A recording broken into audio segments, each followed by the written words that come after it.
Подготовка к выборам завершена и отвечает всем требованиям законодательства. По информации правительства, для обеспечения безопасности будут привлечены порядка 10 тысяч милиционеров. Прозрачность процесса обеспечат средства массовой информации и зарубежные наблюдатели.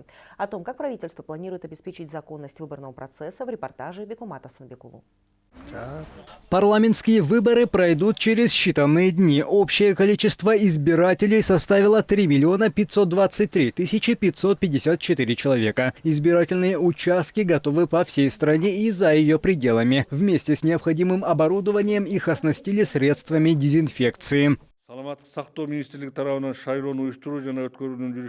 Министерство здравоохранения разработало специальный алгоритм. Подготовка велась согласно нему. Каждый избирательный участок получил средства индивидуальной защиты и антисептики. Доставлено необходимое техническое оборудование. Списки избирателей составлены согласно актуальным данным ГРС. Ознакомиться с ними может каждый желающий. По форме 2 отмечу, что изменить место голосования может только ЦИК. Особенность новой системы по биометрическим данным гарантирует, что каждый человек может дать лишь один голос. Сразу скажу, карусели на предстоящих выборах не будет.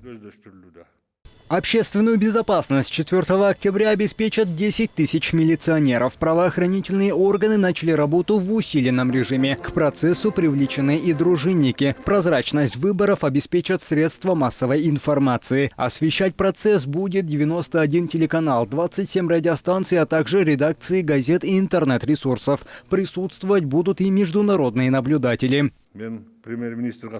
В качестве премьер-министра в очередной раз отмечу о недопустимости использования административного ресурса. За законностью выборов следят как местные, так и зарубежные наблюдатели. Согласно независимой оценке, за исключением отдельных фактов, избирательный процесс проходит согласно закону. Избирательная кампания организована по букве закона. Глава правительства призвал все партии к политической ответственности. Результаты выборов должны быть приняты как победителями, так и проигравшими, сказал Куатбек Буронов.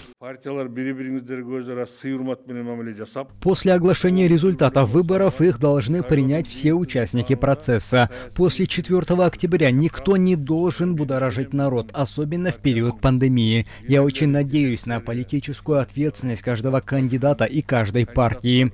Отметим, для проведения выборов депутатов Джоорку Кенеша из республиканского бюджета предусмотрено 723 миллиона сомов. Больше половины средств переведено Центральной избирательной комиссии. Глава Кабинета министров в очередной раз призвал соблюдать в процессе выборов санитарно-эпидемиологические правила.